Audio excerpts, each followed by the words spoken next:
Hey guys, Brian Davis here from Spark Rental. Super excited to have you with us today. And I am so excited to have Michael Quan back with us. Michael joined us last year, so his face and voice might look familiar to you. Michael, welcome back. Hey, thanks so much for having me, Brian. Great to be back.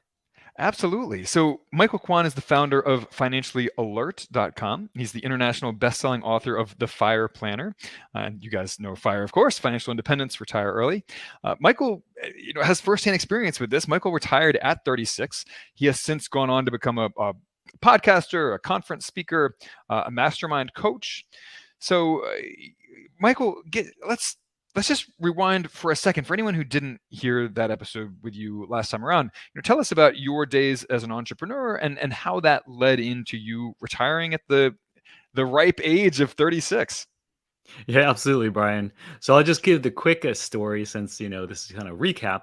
But what happened was just out of college, I didn't know what I wanted to do. So I went to work for a tech company. And this was during the dot-com boom. So things Oh, were okay. great. They were throwing money at all these companies like eBay and Amazon. And so things were great. I exited school right at the right time. And so I was super excited, it's about a year and a half into my school. And then unfortunately, 9/11 happened. And Mm, so that literally was the catalyst to literally kind of putting the brakes on the economy. The dot-com boom all of a sudden turned into the dot-com gloom. right. And, companies basically started going under. So I was at my company and they started laying people off left and right.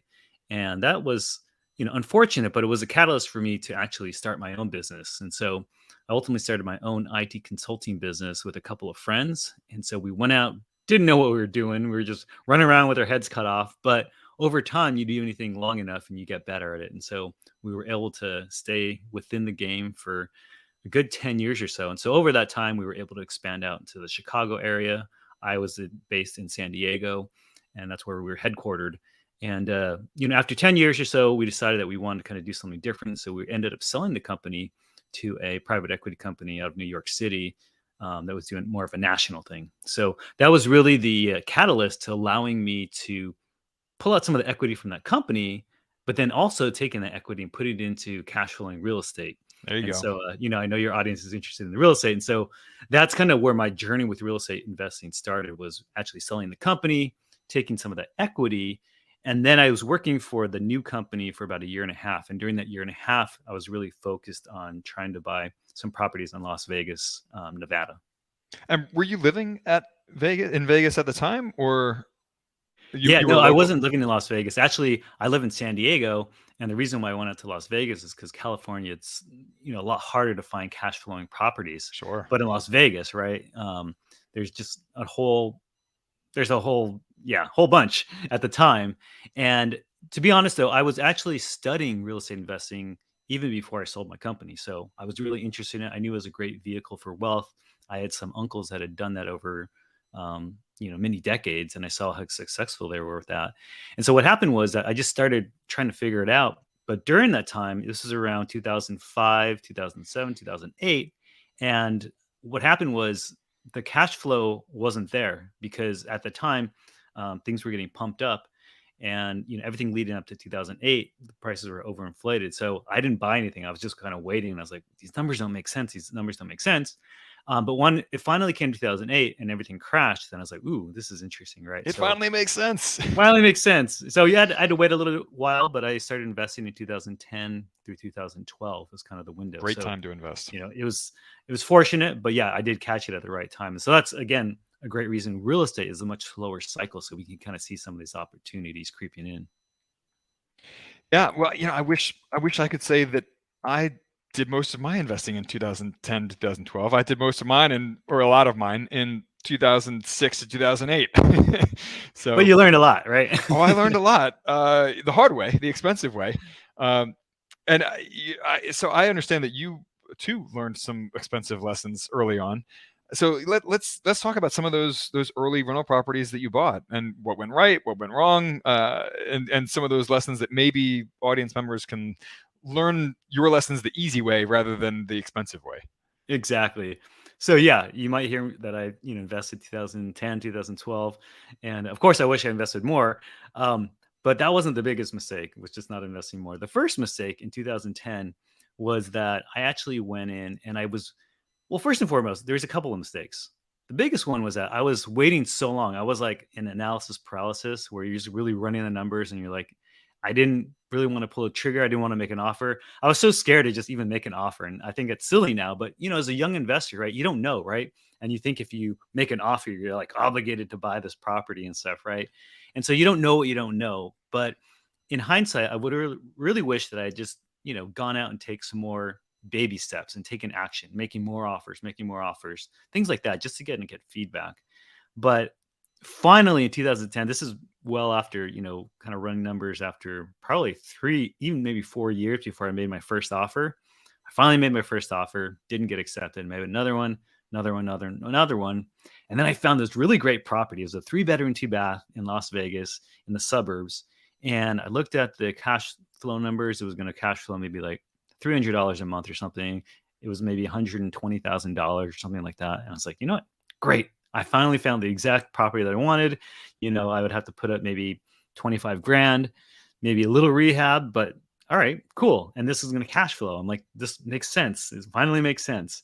So I got all excited. I flew over to Las Vegas just to kind of check out the neighborhood and made the offer. And lo and behold, this is the first one that I actually was accepted. I was like so excited. I'm like, all right, let's get this deal done. And so I thought I would be really intelligent. I'd be like, you know what?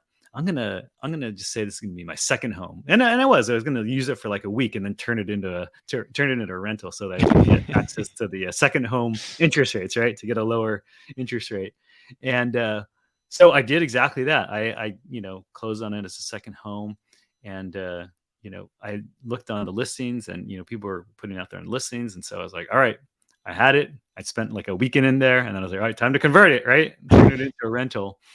And as I went to do that, I actually started looking online again, and I put my listing up.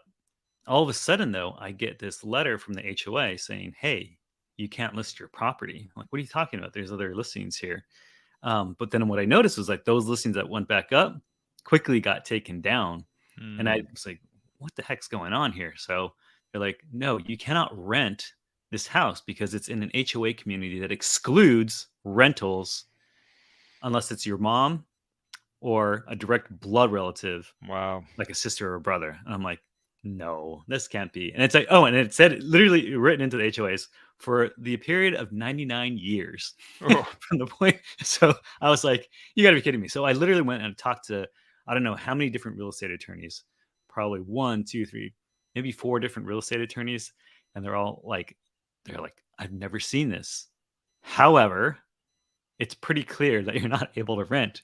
And so this second home that I purchased ultimately did become a second home for quite oh some no. time because I could not rent it out. So my first income property had 0 income. So Brian, I mean, it's a good story now, but at the time I was like, oh my gosh, like, what am I going to do? This is horrible. Now, the good part of the story is that even though I was like losing money because I was paying the mortgage, the insurance and everything, the taxes over the next couple of years while I held it, the good news is because I did buy it in 2010, by 2012, I was able to sell it, sell it off and then get all of my money that I had basically paid into it over time because it came Good. back a little bit and I was able to, get my equity back out of it more or less as a break even. And, the nice thing is that there was a house literally across the street, literally maybe like a block or 2 across the street in a different community, completely different, but the numbers were exactly the same. And I quickly snapped up that property and actually still hold that property to this day. And that one was Okay. like maybe $120,000 or something. And it's, it's appreciated significantly over the last like decade or so. Yeah, I think most rental investors have stories like that. Where it may not have been an HOA, but there was some horrible miscalculation that only became clear after you've signed on the dotted line. Yeah, I mean, it's a terrible feeling when your gut just drops to the It's floor. like your gut. I was like, oh. All right, so and then you bought a few of these investment properties before retiring, and you bought a few of these to help you well, retire, right? To help cover some of Mhm. your living expenses in retirement. So tell us about that. Yeah, so that was primarily the plan, was to use the cash flow from those properties to, essentially take care of my basic expenses and whatnot. And I also had a real estate portfolio. Sorry, not a real estate portfolio, but an equities portfolio. So stocks and bonds that I was like building up over time while I was building my company, and even while I was back at my first job ever. I was just kind of putting money into Roth IRAs, Yeah. 401ks, getting matches and things like that. So I was pretty diligent about doing that. And the nice thing was that it was also building over time, and then so I was earning some dividend income from that. So combined with that and then the real estate, it gave me the ability to, essentially step out and, do the whole early retirement thing. Although, admittedly, I didn't know at the time if it was going to work. Fortunately, over the last 10 years, it's been fine, and I hit some nice bull markets as well. Well, that is true. Your timing was pretty good with the longest bull market in history. Right? Over the 20 teens. Um, so post retirement, so you actually stopped investing in single family rentals, active real estate investing, and you started doing some passive real estate investing. Tell us about that. Yeah, great question. So, yeah, I love the single family homes. Actually, that was, it had some incredible returns, great cash flow. The challenge, however, was that it was, a little time consuming. Oh, And so sure. part of what I did once I retired early was I was taking care of my daughter. She was only one at the time. And so, of course, I wanted to be very present for her. And so it's not like I was going to be able to kind of just fly out and, take a look at places or really be hands on looking at new properties. And so, I was like, let me check out these syndications, or at the time there was crowdfunding deals that I could go after. And so I started focusing on that. And that I could do while she's taking her nap or whatever, very passive. And so yeah, I've been very fortunate over the last 10 years. I've probably done, a good dozen or plus um, syndications or crowdfunding type of deals where I'm a silent partner essentially, right? And I think, part of the process is just really making sure that you find the right operators, right? And ensuring that, the deal looks good from your end before you kind of throw your money in. I think the temptation a lot of times is like, let me just throw my money in and trust, whoever the operator is. But unfortunately in this space there's good ones and there's bad ones, as you know, Brian, right? Oh, And sure. so it can really put a dent in your portfolio if you get a bad one in the mix, so to speak. And knock on wood, I got very lucky, and I was able to exit all of mine for some pretty decent returns.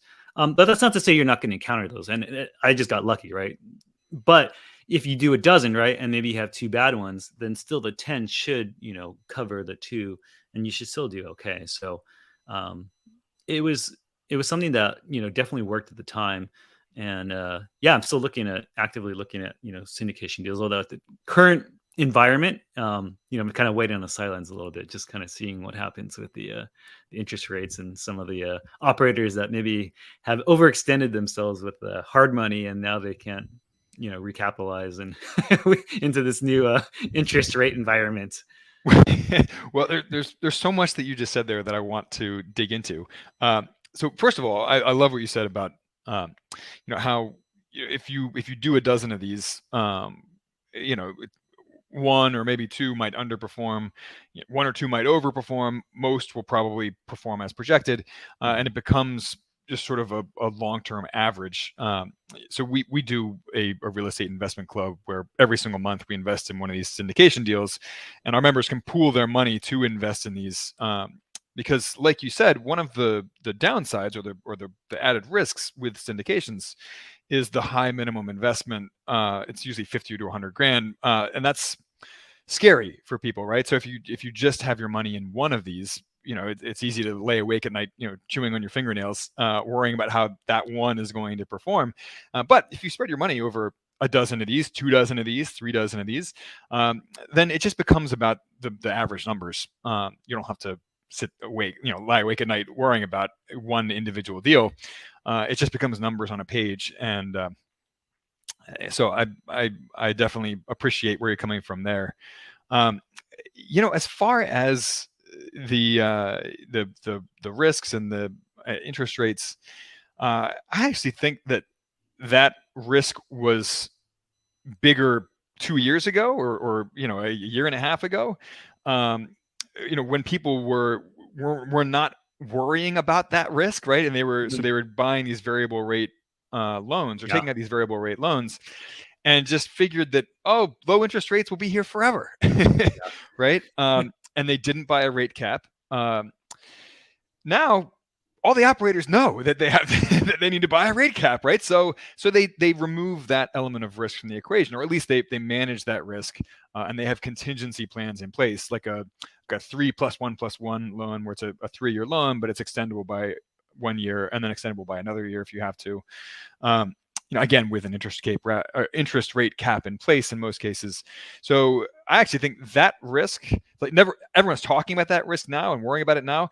That was actually something we all should have been worrying about a year and a half ago or 2 years ago. Now, actually, I think that risk is much lower since everyone's taking that into account.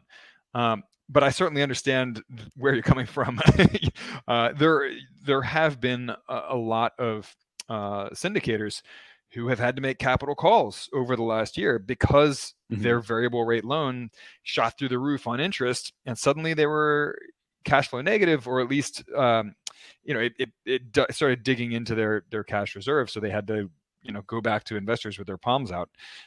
So with all that being said, how do you go about vetting sponsors to invest with? Yeah, that's a great question. And to that end, Brian, yeah, you're exactly right. It was the operators, like, 2, 3 years ago, that now, yeah, when the variable's coming up, this is the time when they're like, oh shoot, like, Right. I didn't account for these crazy interest rates that we're seeing now, and they can't recapitalize. But I think for me, the way that I typically go out and I vet, sponsors and operators, is that I'm really kind of looking, of course, at their track record, right? I want to kind of understand how their performance is over time. But more importantly is I want to understand the fundamentals of the deal, right? So every syndication's, set up a little bit differently, right? And how they structure it, how they pay out the investors, how they compensate, the different people bringing in capital, or the operators, the managers, however, it may be. And if it's a sound business plan, and I believe in the overall general trend of a market, then I'll like, okay, that makes sense. Let's do it. Other times, I will take into account other investor friends, maybe, that, they say, hey, I vouch for this person or this, operator. So there's an element of that where it's just relationship based, right? Um, but when it comes down to it, it comes down to the dollars and cents and the numbers. And sometimes it does take a little bit longer to vet some things. And I will say that there were times, I'm going to say that, I wasn't perfect. I fully admit that there's times that I got lucky where maybe I jumped in too soon, and, just got lucky because they were able to perform, but I didn't do the due diligence that I maybe should have done. So like you said, Brian, it's just great that if you're constantly actively investing, though, and you're able to, put your money across different operators, then you're going to get that spread, right? And you're going to get that diversification, and be able to kind of control some of that risk. And yeah, when it boils down to it, for me, it's like, if I see someone that's done a good job before, then of course I'm going to be much more likely to go invest with them again. Yeah, and when we look at sponsors and these deals that we review every month, we want to see sponsors that have conservative underwriting, right? Yeah, Um, you know, exactly. do they have lots of different contingency plans in place? For example, do they have a rate cap, like we just talked about? But also, do they do a sensitivity analysis where they showcase, here are the returns at different cap rates, at different exit cap rates, right? Here are the returns, at different annual rent raise scenarios. And in the nightmare scenario, in like the worst case exit cap rate and worst case rent raise scenario, are they still making money, even if it's Yeah. breaking even? Is that the case in the nightmare scenario? And of course you want to make sure that you actually think that is an accurate nightmare scenario, and then they're not being too generous with those bad case scenarios. But yeah, I mean, yeah, so I'm with you 100% about vetting the sponsors carefully, vetting the deals carefully, looking for that conservative underwriting, and obviously looking for a track record of success, because nothing makes you feel more comfortable investing with someone than if you can see they've done dozens of deals, and this is how they've all worked out. And even if they had one or two that lost money, hopefully those were at the very beginning of their career. It hasn't happened since. We all make mistakes. You've like you talked about earlier. You've made mistakes. I've made plenty of my own investing mistakes. I would like to think that they were at the beginning of my real estate investing career, but yeah. But one other thing quickly, Brian, is that I think yeah. part of it is also as an investor, right? Put yourself in the shoes of the sponsor or the operator, right? And say, this is my own deal. And if it was just completely your own deal, you didn't have any other money except your own, would you do the deal, right? And does it make sense? And as well, does the long-term macro trends make sense? Because again, a lot of times with real estate, that's a great thing about real estate. It's a slower cycle. So we can kind of see and we can anticipate where the puck is going to be. Even like you said, Brian, even with the interest rates, right? People could have seen this, but they were so caught up and they got really greedy, right? Because they're like, oh, these low interest rates are never going to go away. But if you look down the road, you could see this coming. I mean, it was no secret that, COVID, like we gave away like trillions of dollars, right? Something's going to have to basically change, and they're going to have to come time to call it, come call due, and that's what happened, right? Of course. And if you're looking ahead, I think like 5 years or so, I think that's a nice kind of place to at least look forward and ahead. And if you're able to do that, then I think you can position yourself with some great opportunities. And I feel like you get luckier in that sense when you look further down the line. Yeah, no question. And what you just said there about how would sponsors be behaving if it was all their own money? That's one of the things that we look for in deals as well. And when we're vetting sponsors is how much skin do they have in the game with these deals and, in their typical deals. And, the more of their own personal money that's getting plowed into these deals, then the more comfortable I feel putting my money into these deals each month. And of course, us proposing these deals to our club members. So Michael, you have become involved recently in real estate investing masterminds and other types of masterminds. So, tell us about what you're working on these days. Yeah. So you guys actually just had Dustin Heiner on somewhat recently, I think, on the show, right? We did. Yeah. A great conversation. Dustin Heiner is a very active real estate investor and educator. And so actually, Dustin and I, we met at a conference called FinCon. And we actually became pretty good friends back in 2018. And so we started up what was called, it's called a private mastermind, so essentially there's 4 guys. And so we keep in touch, every single month, and we kind of, see what we're doing in each other's businesses, personal life and whatnot. And so, Dustin, like I'm always asking him questions about real estate. He might be asking me stuff about tech or whatever it may be, AI. And so he actually ended up starting up a conference called the Real Estate Wealth Builders Conference. And so, he wanted me to come out there and speak to them about artificial intelligence and how it's going to affect real estate investing. And so I did that recently. But what we also did is to create an environment for other people that wanted to be in a mastermind. So for those of your listeners that aren't familiar with what that is, all a mastermind is a group of people that come together and you get this collective brain trust to work on things that you all have maybe a common value system. You all have common goals. So for us, for example, we are all after, building a life of financial freedom and also creating impact and taking care of our families. So that's how we're all united on that front. And so at his Real Estate Wealth Builders conference, we're like, you know what, we should start up another mastermind for people that want to do real estate as a vehicle to build financial freedom. And so we basically created this Real Estate Wealth Builders mastermind. And it's been great. It's a pretty elite thing. So it's not, I wouldn't say it's cheap, but it makes you put skin in the game essentially, so that, you're paying attention and that you're coming, you feel like you're getting value into this. And so, I wanted to share that because it's something that's been really important to me over the last 10 years. Even after I retired early, you still want to grow as an individual. You still want to be able to create impact. You still want to be able to do things. And so while I do some financial coaching, I share about, real estate investing or different types of investing over time. It's really nice to have a sounding board. And Dustin and Adam and Tom, these guys in my mastermind group, when I first came in, like they were doing some amazing things. Like, Dustin was, a great real estate investor. Tom's great on the corporate side of things. Adam's a public speaker. And so you get into proximity of people that have these other skill sets that complement your own or are way above kind of where you're at. And then the nice thing is that you naturally upgrade your own standards. And so, for example, they were all published authors, they were all podcasters, they had all these cool things going on. I'm like, oh, that's cool. How'd you guys do that? How'd you do that? And without them pressuring me directly, I just kind of naturally was like, that's cool. How did you do that? Right. And then somehow over the time that I've been with them, like things just happen. Like I started a podcast, and that was one of my biggest my biggest fear was public speaking.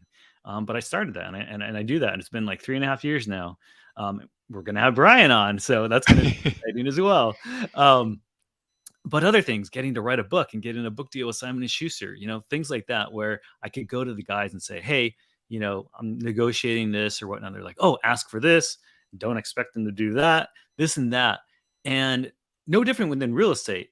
I came to Dustin one time. It's like, hey, I want to sell my property in San Diego because it makes sense. And I want to do it for sale by owner. Never done it before in my life, right? But guess what? Because it's my mastermind and I just pick his brain. He's like, oh, yeah, just do this.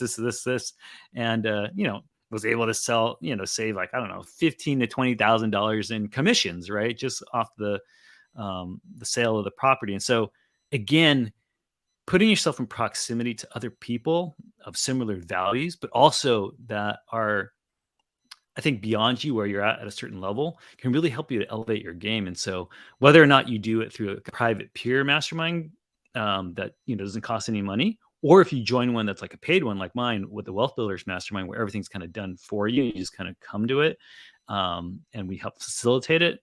Either one of those is a great option to really, I think, move you forward in your real estate, financial freedom journey, whatever it may be. Anything that maybe you feel stuck with, just having a backdrop of other individuals that have like values is an incredible tool to really help push you forward.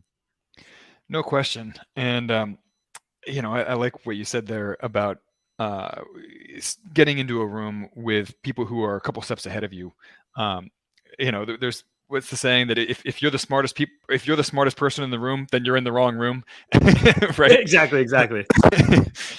Yeah, you want to surround yourself by people who are 1, 2, 3 steps ahead of where you are, but who are where you want to be, because you can learn from them, and they're not so far ahead of you that they've forgotten what it's like to be where you are, right? Exactly.